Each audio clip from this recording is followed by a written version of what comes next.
Thank you very much to the International AIDS Society for this opportunity to be able to speak to you today. I'm going to talk about HIV/AIDS in the era of climate change. And I want to start by acknowledging that today we live in the age of syndemics. When we say syndemics, this refers to the interplay of different epidemics happening at the same time, interacting with each other. So, of course, we cannot ignore the fact that we still are living in the middle of a pandemic, COVID 19. But also, and as we are gathered here today, we are also focusing on another important pandemic, which is HIV/AIDS. But we shouldn't also forget about the other major global crisis that we are still confronting now as we speak, and continue, which is also continuing to evolve and worsen, and that is the global emergency of climate change. And these are some information from 2019 alone. If you look at the rankings of countries in terms of climate vulnerability or climate risk, according to the organization German Watch, these are the countries that are badly affected by climate change, as shown in terms of climate risk. Number one, Mozambique. Number two, Zimbabwe. Number five, Malawi. And number six, Afghanistan. And all these countries are also countries that are badly affected by the HIV epidemic, as you can see in the rankings in terms of the number of people with the virus, or in terms of the changes in new cases of HIV infection. So what we're seeing now around the world is that the countries that are highly vulnerable to climate change are also being affected by the HIV/AIDS epidemic. And this is also the situation in my home country, the Philippines. The Philippines is known as one of the countries in the world that is most vulnerable to climate change. But also, in recent years, it has been deemed as the country with the highest rate of increase of HIV infections in the Western Pacific region. So here you will see, this is a map, or this is a diagram showing to you the increase in HIV cases in my country over the past 30 years. And before, when I was still a medical student, we used to describe the situation as low and slow. But in recent years, as you can see in this graph, the cases of HIV/AIDS in the country has dramatically increased.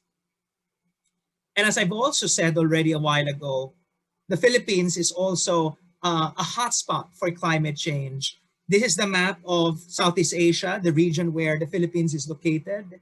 And in this map, the redder the country is, the more vulnerable the country is to the impacts of long-term climate change. And unfortunately, the Philippines, my home country, is the reddest of them all, just showing to you and demonstrating to you its high degree of vulnerability to the climate crisis.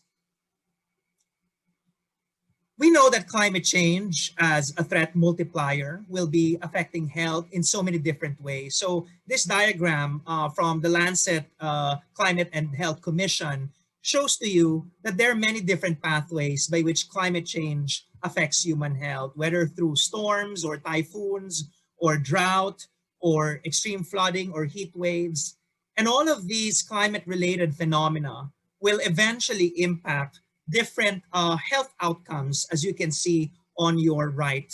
And some of these issues include reversals, for instance, in nutritional gains that we've seen over the past decades, increase in infectious diseases that are sensitive to climate change, mosquito-borne diseases, waterborne diseases, etc., and even injuries and death, mortality resulting from the direct impact, for instance, of extreme weather events like typhoons and extreme flooding and storm surges.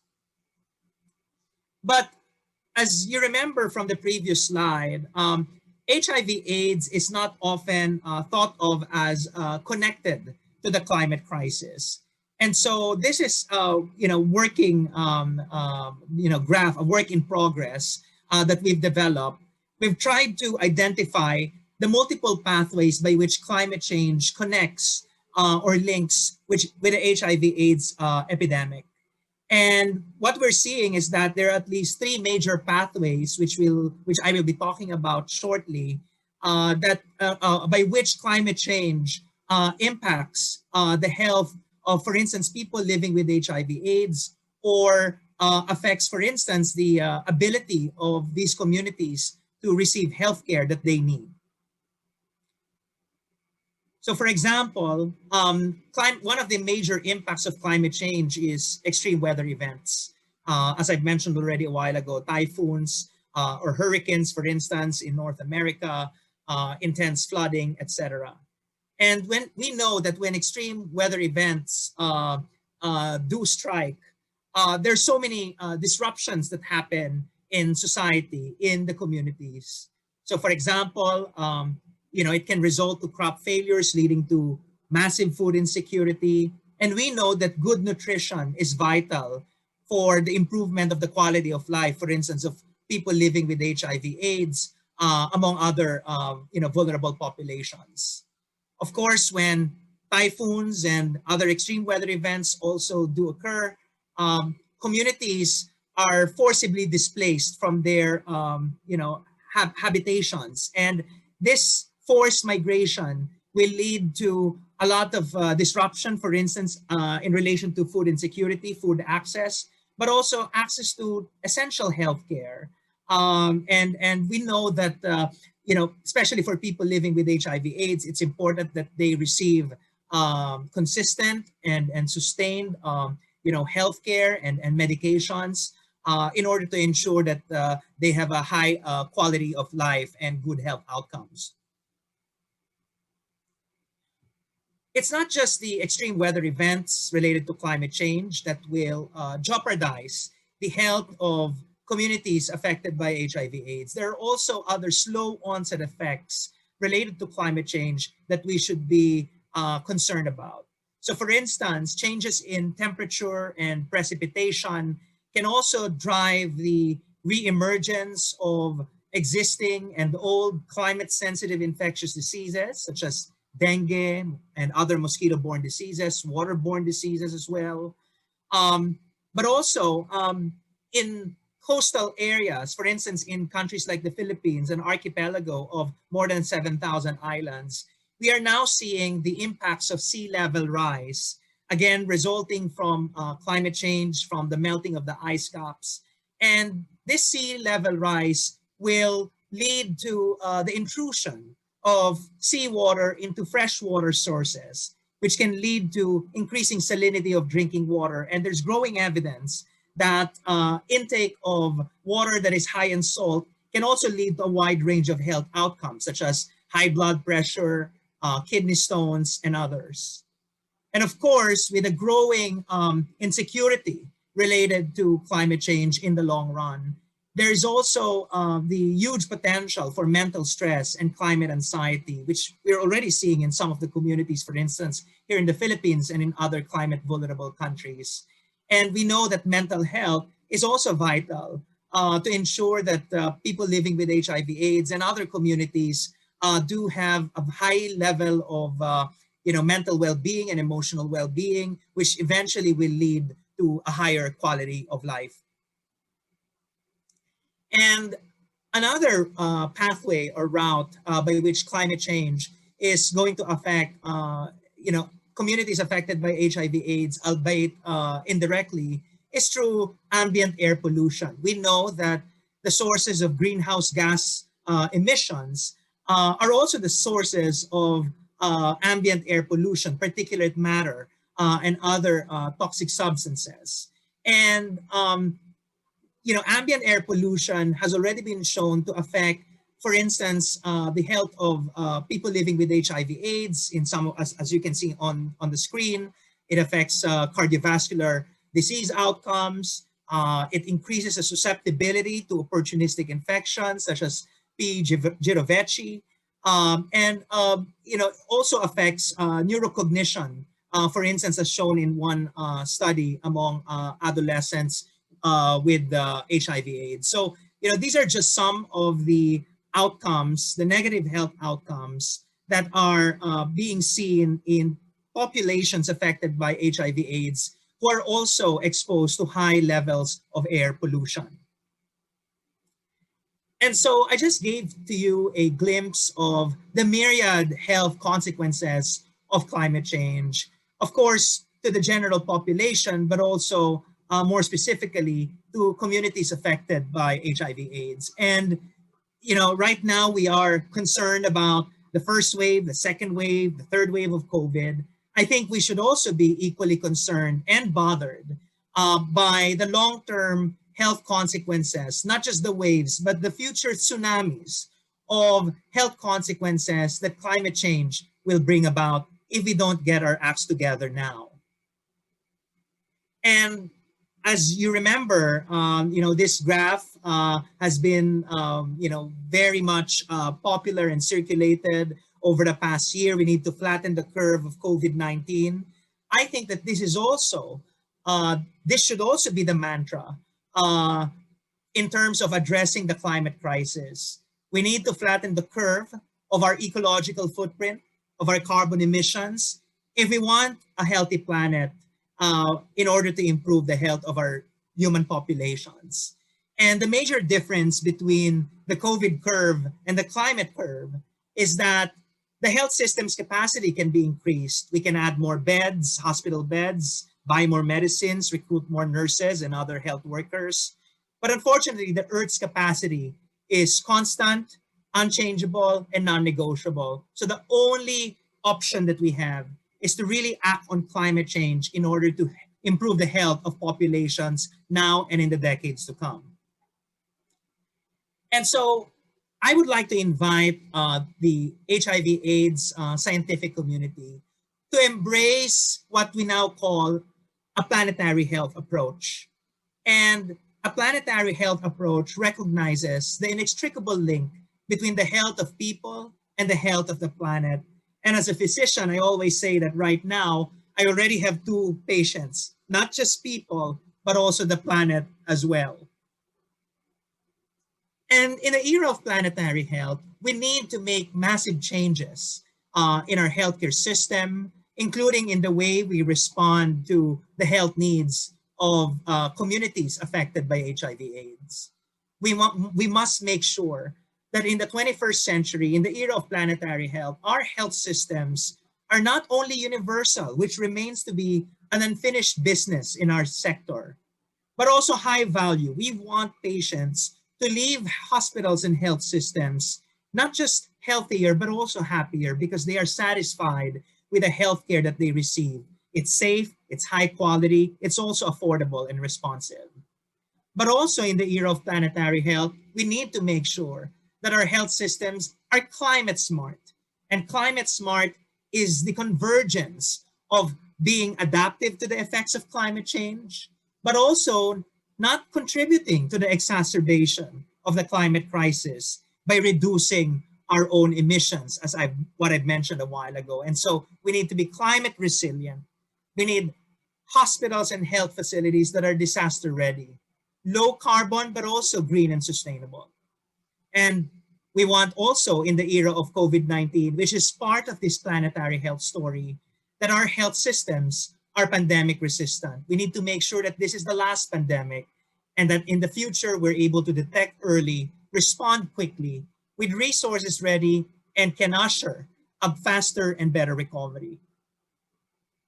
And so when we talk about and we think about HIV/AIDS programming in the era of climate change, we need to find ways to make our programs, our public health programs, our health facilities, the health workers that provide HIV care to communities, to be climate resilient and also to be environmentally sustainable. And I invite you to visit this newest publication from the World Health Organization, which lays down some of the measures that we can do in healthcare to make sure that our provision of health is climate resilient and environmentally sustainable. I think this is very much applicable to the HIV/AIDS community, and to all other health communities in our sector.